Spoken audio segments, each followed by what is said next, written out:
მოგესალმებით მეგობრებო. თბილისის სახელმწიფო სამედიცინო უნივერსიტეტის ენდოკრინოლოგიის დეპარტამენტი გთავაზობთ მოისმინოთ ლექცია დიაბეტოლოგიაში შაქრიანი დიაბეტი როგორც გლობალური პრობლემა. ლექციას კითხულობს თბილისის სახელმწიფო სამედიცინო უნივერსიტეტის ენდოკრინოლოგიის დეპარტამენტის ხელმძღვანელი პროფესორი დავით მეტრეველი. ლექციის დასაწყისში გვინდა ყურადღება გავამახვილოთ ერთ საინტერესო მომენტზე. რატომ აღნიშნავს მსოფლიო დიაბეტის დღეს? მართლაც 14 ნოემბერი აღიარებულია როგორც დიაბეტის მსოფლიო დღე. იგი მთელ მსოფლიოში აღინიშნება 1991 წლიდან. ეს დღე ემთხვევა კანადელი მედიკოსის ინსულინის აღმოჩენის თანაავტორის ფრედერიკ ბანტინგის დაბადების დღეს. რით დაიმსახურა ბანტინგმა ასეთი პატივი? საქმე ის არის, რომ ინსულინის აღმოჩენა არის ერთ-ერთი უდიდესი მოვლენა კაცობრიობის ისტორიაში, რადგან ინსულინით მკურნალობის წყალობით მილიონობით ადამიანი გადაურჩა დიაბეტური კეტოაციდოზით სიკვდილის საფრთხეს. როგორია ამ აღმოჩენის მოკლე ისტორია? სურათზე თქვენ ხედავთ მემორიალურ დაფას ერთ-ერთი შენობის კედელზე, სადაც ვკითხულობთ. ამ სახლში ყოფნისას 1920 წლის 31 ოქტომბერს ფრედერიკ ბანტინგს დაებადა იდეა, რომელიც საფუძვლად დაედო ინსულინის აღმოჩენას. ფრედერიკ ბანტინგმა ყურადღება მიაქცია მოსე ბარონის პუბლიკაციას, სადაც ავტორი აღნიშნავდა, რომ პანკრეასის სადინარის გადაკეტვის ფონზე ნადგურდებოდნენ ტრიფსინის მაპროდუცირებელი, ანუ ეგზოკრინული ფუნქციის მქონე უჯრედები, მაგრამ არ ზიანდებოდნენ ლანგერჰანსის კუნძულების უჯრედები. უნდა ითქვას, რომ ეს იდეა მხოლოდ მოსე ბარონის არ ყოფილა და სხვა მეცნიერებსაც აქვს ამასთან დაკავშირებით პუბლიკაცია, მაგრამ აქ საუბარია იმაზე, რომ ფრედერიკ ბანტინგმა ყურადღება მიაქცია ამ პუბლიკაციას, ამ კონკრეტული პუბლიკაციის გაცნობის შემდეგ მას გარკვეული იდეები დაებადა. აი ამ სურათზე თქვენ ხედავთ ახალგაზრდა სტუდენტს ჩარლზ ბესტს, რომელიც ფრედერიკ ბანტინგთან ერთად ლაბორატორიაში მუშაობს აი ამ საინტერესო იდეის ინსულინის იზოლაციის მიღწევისათვის. ბანტინგი შეუდგა მუშაობას იმ პირობებში, რაც აუცილებელი იყო და რომელიც შეუქმნა ტორონტოს უნივერსიტეტის ფიზიოლოგიის პროფესორმა ჯონ მაკლეოდმა, იგი იყო ხელმძღვანელი აი ამ ორგანიზაციის და მასთან ერთად, ანუ ფრედერიკ ბანტინგთან ერთად ლაბორატორიაში მუშაობდა აგრეთვე სტუდენტი ჩარლზ ბესტი. სურათზე ხედავთ ამ ორ ადამიანს, ჩარლზ ბესტსა და ფრედერიკ ბანტინგს, რომელმაც 1921 წელს მართლაც წარმატებით განახორციელეს იდეა ინსულინის იზოლირების შესახებ პანკრეასის ექსტრაქტიდან. მიღებული პრეპარატი პირველად გამოიყენეს ექსპერიმენტული დიაბეტის მქონე ცხოველებზე. მათ შორის ერთ-ერთი პირველი იყო ექსპერიმენტული დიაბეტის მქონე ძაღლი, სახელად მარჯორი, რომელიც ბედისწერამ ამ ტრიუმფის უნებლიე მონაწილედ აქცია, რადგანაც მარჯორის აი ამ ექსპერიმენტული დიაბეტის მქონე ძაღლს ჰქონდა ძალიან ცუდი პერსპექტივა, დიაბეტური კეტოაციდოზი, ინსულინის უკმარისობის გამო და ბანტინგისა და ბესტის წყალობით მიღებული ექსტრაქტის ინექციების ფონზე ამ ექსპერიმენტული დიაბეტის მქონე ძაღლს სისხლში გლუკოზის კონცენტრაცია დაუქვეით და ანუ ფაქტიურად გამოსცადეს ამ ექსტრაქტის ბიოლოგიური ეფექტი. ინსულინის პრეპარატის პირველი მიღებიდან მოკლე ხანში აუცილებელი გახდა მისი გამოყენება დიაბეტური კეტოაციდოზისაგან სასიკვდილოდ განწირული ბავშვის გადასარჩენად. აი ამ სურათზე თქვენ ხედავთ დედას, რომელსაც ხელში უჭირავს ავადმყოფი ბავშვი, დიაბეტის შედეგად აი ამ ბავშვს ჰქონდა მკვეთრად გამოხატული კლინიკური გამოვლენებები, სხეულის მასის მკვეთრი შემცირება, ძლიერი სისუსტე, დეჰიდრატაცია. ლეონარდ ტომპსონი იყო ეს ადამიანი, რომელიც დიაბეტური კეტოაციდოზისაგან სასიკვდილოდ იყო განწირული და ინსულინის პირველი ინექცია სწორედ აი ამ პაციენტზე იყო გამოყენებული, რომელმაც ინსულინის ინექციებმა ეს ადამიანი გადაარჩინეს. აი აქ მეორე სურათზე ჩვენ ხედავთ უკვე რამდენიმე თვის შემდეგ სრულიად განსხვავებული შესახედაობის მქონე ბავშვს, რომელსაც ინსულინის ინექციებმა სიცოცხლე შეუნარჩუნეს. და აი აქ უკვე არის სურათზე ლეონარდ ტომპსონი გარკვეული წლების შემდეგ მოზრდილ ასაკში, რომელიც ინსულინით მკურნალობის წყალობით ინარჩუნებდა ნივთიერებათა ცვლის ისეთ პარამეტრებს, რაც დიაბეტური კეტოაციდოზისაგან იცავდა მას. ფრედერიკ ბანტინგის კეთილშობილება კარგად გამოჩნდა ამ ისტორიული აღმოჩენისადმი მისი დამოკიდებულებით. კერძოდ, ფრედერიკ ბანტინგს ფარმაცევტული კომპანია სთავაზობდა მილიონამდე დოლარს, რათა მათთვის გადაეცა ინსულინის წარმოების უფლება. მაგრამ ბანტინგმა ინსულინის წარმოების უფლება გადასცა მხოლოდ სიმბოლურ ფასად, $1, რადგან მას ასე სწამდა, ინსულინი არ არის ჩემი საკუთრება, იგი ეკუთვნის მთელ მსოფლიოს. 1922 წელს შაქრიანი დიაბეტის მქონე პაციენტებმა კაცობრიობის ისტორიაში პირველად მიიღეს ინსულინით მკურნალობის შესაძლებლობა. აი ამ სურათზე ხედავთ საკმაოდ ღარიბულ, თუმცა ორსართულიან შენობას, რომელიც იყო ფარმაცევტული კომპანია ელაი ლილის შენობა.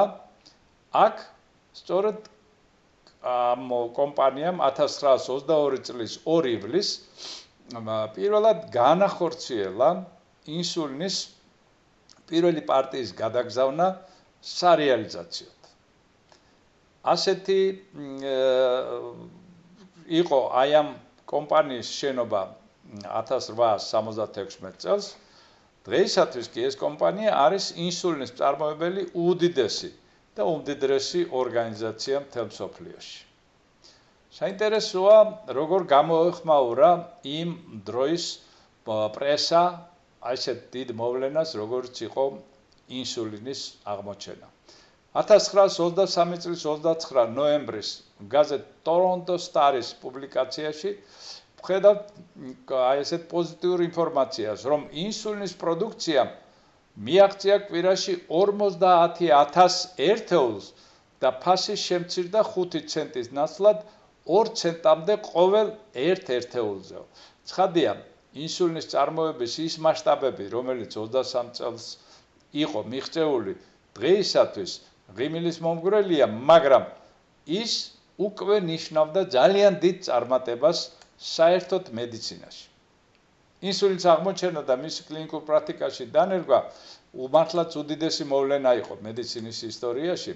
და აი აქ ვხედავთ ისტორიულ კადრებს, როგორ გამოიყურებოდა იმ დროს ინსულინის ფლაკონები, ან ის შპრიცი, რითაც კეთდებოდა სწორედ ინსულინის ინექციები. ფრედერიკ ბანტინგისა და ჩარლზ ბესტის აღმოჩენის პრაქტიკაში დასანერგად ცხადია, მრავალი გამოჩენილი ადამიანის შრომა გახდა საჭირო. და აი აქ ფრედერიკ ბანტინგისა და ჩარლზ ბესტის გარდა მომდევნო სურათზე ჩვენ ხედავთ იმ ადამიანებს, რომლებმაც დიდი როლი ითამაშეს ინსულინის პრეპარატის სრულფასოვანი ფორმის მიღებაში. დაფასდა ფრედერიკ ბანტინგის 8 წლი სხვადასხვა ჯილდოებით და აი აქ ხედავთ ჩვენ მის მედალს, ხედავთ საფოსტო მარკას, სადაც აღნიშნულია სწორედ აი ეს მისი დამსახურება და ნობელის პრემია, რომელიც მედიცინის ისტორიაში ამ უდიდესი აღმოჩენის აღსანიშნავად 1923 წელს მიენიჭა ფრედერიკ ბანტინგს და უნივერსიტეტის იმ დეპარტამენტის ხელმძღვანელს, რომელმაც მეცნიერული კვლევებისათვის პირობები შეუქმნა ბანტინგს. ეს იყო ჯონ ჯეიმს რიხარდ მაკლეოდი. არაოფიციალურად ცნობილი გახდა, რომ ამ კეთილშობილმა მეცნიერებმა ნობელის პრემიის თანხა 2-ის ნაცვლად 3 ნაწილად გაყვეს და ამით დააფასეს ინსულინის აღმოსაჩენად სტუდენტ ჩარლზ ბესტის თავდადებული შრომა. სამწუხაროა, რომ კაცობრიობის წინაშე ესოდენ დამსახურებული პიროვნება ფრედერიკ ბანტინგი ტრაგიკულად დაიღუპა 49 წლის ასაკში ავიაკატასტროფაში 1951 წლის 21 თებერვალს, რომლის შესახებაც იტყობინებოდა გაზეთის ეს პუბლიკაცია და ეს თვითმფრინავი ავიაკატასტროფის შემდეგ.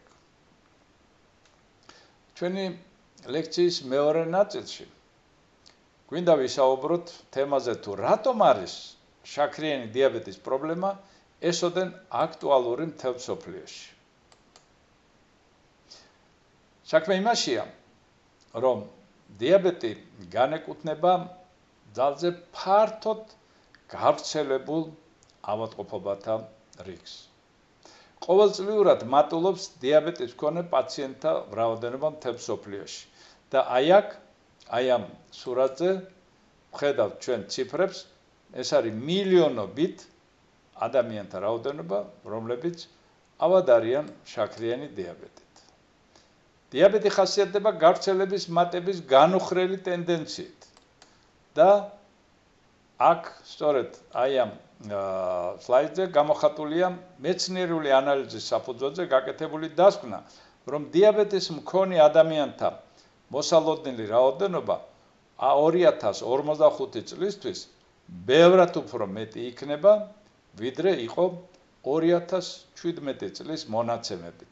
და აი აქ არის კონკრეტული ციფრები, 2017 წელს მსოფლიოში იყო 425 მილიონი ადამიანი შაქრიანი დიაბეტით და 2045 წლისათვის ნავარაუდევია, რომ ეს რაოდენობა 48%-ით გაიზრდება ალბათ და მიაღწევს 629 მილიონ ავადმყოფს მთელ მსოფლიოში. აი აქ არის ნაჩვენები თუ როგორ მატულობს სხვადასხვა კონტინენტზე დიაბეტის მქონე ადამიანთა რაოდენობა.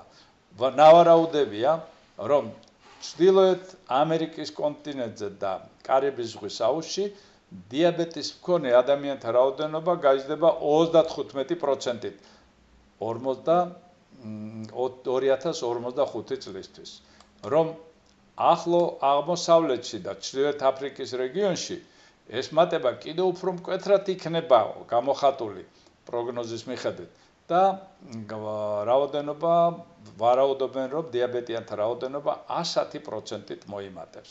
39 მილიონი ითვლებოდა 2017 წელს და ვარაუდობენ, რომ 2045 წლისთვის მათი რაოდენობა, დიაბეტის მქონე ადამიანთა რაოდენობა 82 მილიონს მიაღწევს.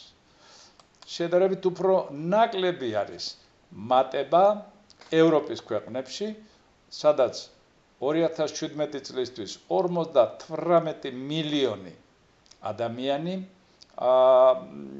იყო აღრიცხული როგორც დიაბეტის მქონე და 2045 წლისთვის მათი რაოდენობა 67 მილიონს მიაღწევს. ძალიან მნიშვნელოვანია მეორე მომენტიც, რომ ორსულობის დროს შაქრიანი დიაბეტის შემთხვევებმაც მნიშვნელოვნად მოიმატა, რამაც 2017 წლის მონაცემებით საფრთხეს შეუქმნა 21 მილიონზე მეტ ნაყოფს.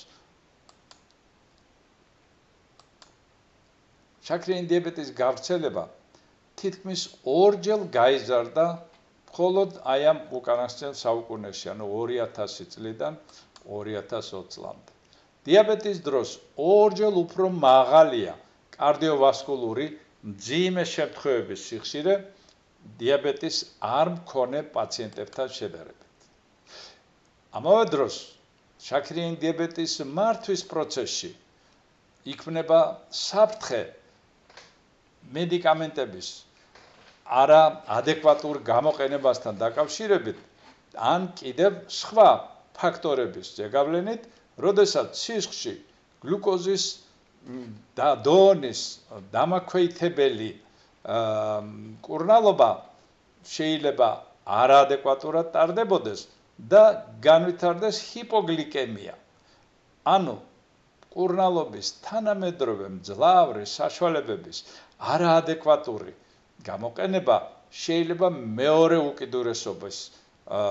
უკიდურესობაში გადაიზარდოს და განვითარდეს ჰიპოგლიკემია, რომელიც რეალურად აი ამ ჩვენი ყოველდღიურ ცხოვრებაში უკვე გადაიქცა დიაბეტის მოვლის პროცესში გადაუდებელ სიტუაციათა ერთ-ერთ უმთავრეს მიზეზად, რომელიც მნიშვნელოვნად აუარესებს პაციენტის ცხოვრების ხარისხს და ხშირად ჰოსპიტალიზაციის და ზოგჯერ სიკვდილის მიზეზი ხდება ხოლმე.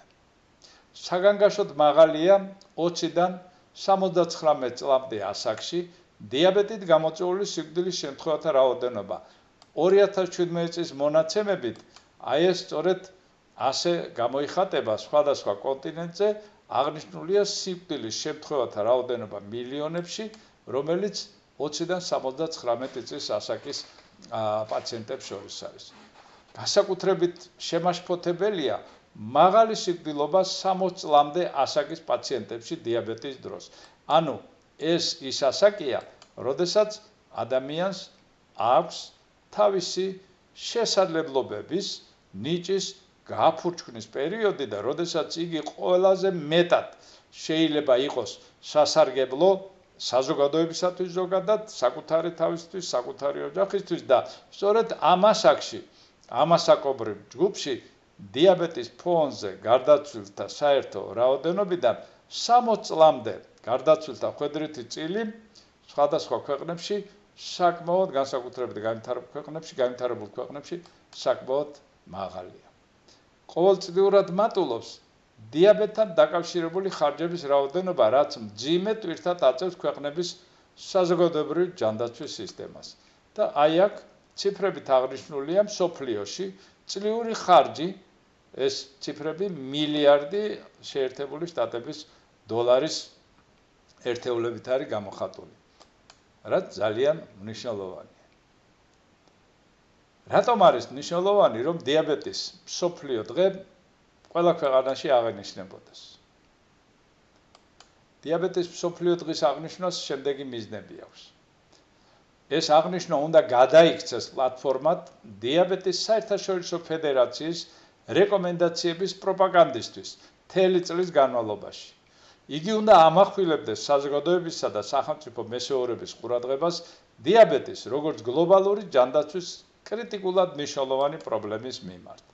იგი პროპაგანდას უნდა უწევდეს კოორდინირებულ და განსაკუთრებით აქცენტირებულ ისეთ ქმედებებს, რომლებიც მიმართულნი იქნებიან შაქრიანი დიაბეტით გამოწვეული შედეგების ლიკვიდაციის ან შემსუბუქებისკენ.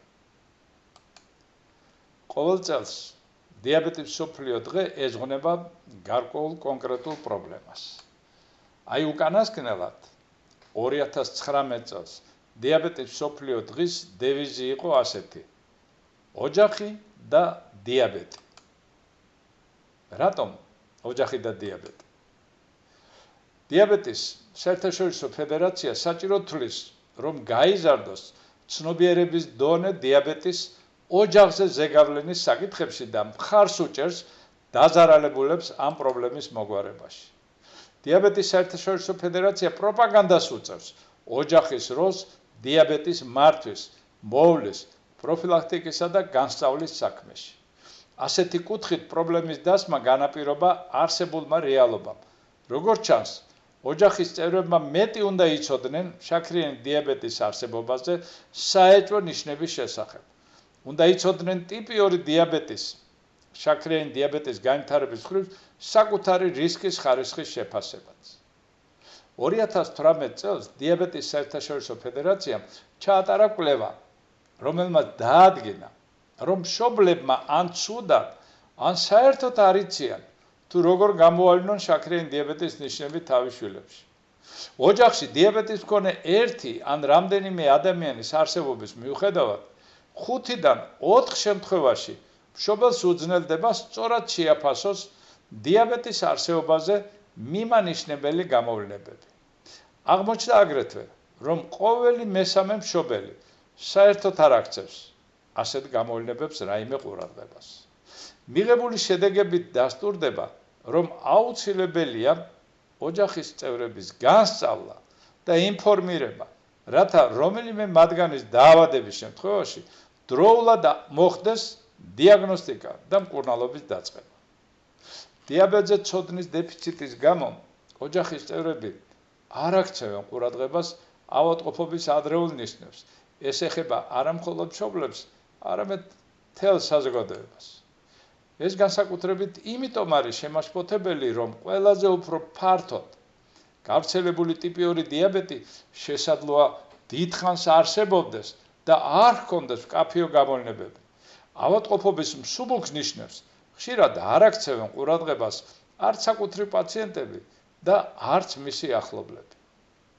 ამით აიხსნება, რომ ტიპი 2 დიაბეტის მქონე 2-დან 1 პაციენტმა არც კი იცის, რომ ავადაა და რომ ესაჭიროება მკურნალობა. მკურნალობის და მართვის გარეშე შესაძლოა წლები გავიდეს და პაციენტს განუვითარდეს ისეთი სახიფათო გართულებები, როგორიცაა სიბრმავე, ქვემოკიდურების განგრენა და ამპუტაცია, თირკმლების უკმარისობა, მიოკარდიუმის ინფარქტი და ინსულტი. ამ გარემოებებმა განაპირობა, რომ მთელ მსოფლიოში 2017 წელს დიაბეტის გამო 4 მილიონი ადამიანი მოკვდა. საჭიროა უფრო ეფექტური ქმედება ტიპი 2 დიაბეტის თავიდან აცილებისათვის. დროულად უნდა გამოვლინდეს უკვე არსებული დიაბეტის შემთხვევები და ეფექტურად უნდა ვმართოთ დიაბეტი. ასეთია 2019 წელს დიაბეტის მსოფლიო დღის უმთავრესი მოწოდებები. რა მდგომარეობაა დიაბეტის მხრივ მსოფლიოში? რა თქმა უნდა, ის, რაც ძალიან შემაშფოთებელი ინფორმაცია ესეა აღნიშნეთ, არ არის, რა თქმა უნდა, უკანასკნელი. საქმე იმაშია, რომ არსებობს გამამხნევებელი ინფორმაცია. კერძოდ, უკანასკნელი 20 წელიწადში დაახლოებით 70%-ით შემცირდა დიაბეტის ფონზე გულსიძახთა სისტემის მხრივ მძიმე გართულებათა შემთხვევების რაოდენობა. ასეთი პროგრესი მიღწეულია შაქრიანი დიაბეტის მქონე პაციენტების მკურნალობისა და ავადმყოფობათა მართვის ისეთი თანამედროვე ტექნოლოგიების დანერგვით, როგორიცაა არტერიული წნევის, დისლიპიდემიის და გლიკემიის ეფექტური მართვა, ანტიაგრეგანტული მკურნალობა, თამბაქოს ხმარებაზე უარეს თქმა, ინტერვენციული კარდიოლოგიის მიღწევების პრაქტიკაში ფართო დანერგვა და სხვა. მრავალი კვლევი დადასტურდა ის ფაქტი, რომ გლიკემიის ეფექტური მართვა მნიშვნელოვნად ამცირებს მიკროანგიოპათიური გართულებების, მაგალითად რეტინოპათიის, ნეფროპათიის და სხვათა რისკს. რა შეგვძინა დიაბეტის მართვის შესაძლებლობების მატების მხრივ თანამედროვე მეცნიერების მიღწევება? შეიქმნა პორტატული აპარატები გლიკემიის თვითკონტროლისთვის. შემოთავაზებულია ეფექტური სისტემები გლიკემიის უწყვეტი მონიტორინგისთვის. შეიქმნა ინსულინის სხვადასხვა ისეთი თანამედროვე პრეპარატები, რომლებიც მაქსიმალურად არიან მორგებულნი პაციენტის ინტერესებზე და ორიენტირებულნი არიან უკეთესი შედეგის მიღწევაზე.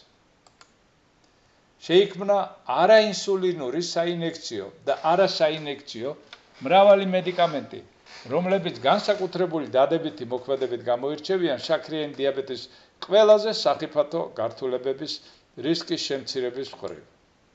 მნიშვნელოვანი მიღწევებია დისლიპიდემიის, არტერიული ჰიპერტენზიის და ანტიკოაგულაციური თერაპიის სრულყოფის საქმეში. ყოველივე ამ მიღწევების გათვალისწინებით შემუშავებულია დიაბეტის მართვის ოპტიმალური, პერსონალიზირებული მიდგომის ეფექტური პრინციპები. მას რატომ არის არადამაკმაყოფილებელი პროგნოზი შაქრიანი დიაბეტის მქონე პაციენტებში?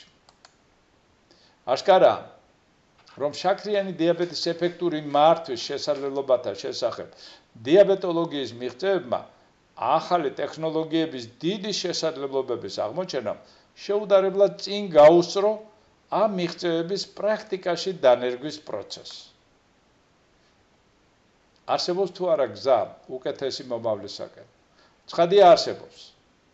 ცხოვრების ჯანსაღი წესის ყოველდღიური ზედმიწევნი დაცვა, თანამედროვე დიაბეტოლოგიური ტექნოლოგიების ხელმისაწვდომობა პაციენტების სასიკეთოდ, მათი სიძვირის მიუხედავად, სამედიცინო პერსონალის პროფესიონალიზმის სრულყოფა და პაციენტების განსწავლა და მიღებული ცოდნის ეფექტურად გამოყენება. დიაბეტის საერთაშორისო ფედერაციის გლობალური სტრატეგიული მიზნების შესახებ თუ ვილაპარაკებთ, აქ ყურადღება უნდა მიექცეს. 1. რომ გაუმჯობესდეს ჯანმრთელობის მხრივ შედეგები დიაბეტის დროს. თავიდან ავიცილოთ ტიპი 2 დიაბეტის განვითარება ზოგადად. უნდა შეჩერდეს დიაბეტის მქონე ადამიანების დისკრიმინაცია თუ კი ასეთი რამ სადმე ხდება. ტყუილად არანთია ოპტიმისტური იმედების მაცოცხლებელი მარადიული ცეცხლი ფრედერიკ ბანტინგის სახლ-მუზეუმთან ტორონტოში, კანადაში. გმადლობთ ყურადღებისთვის.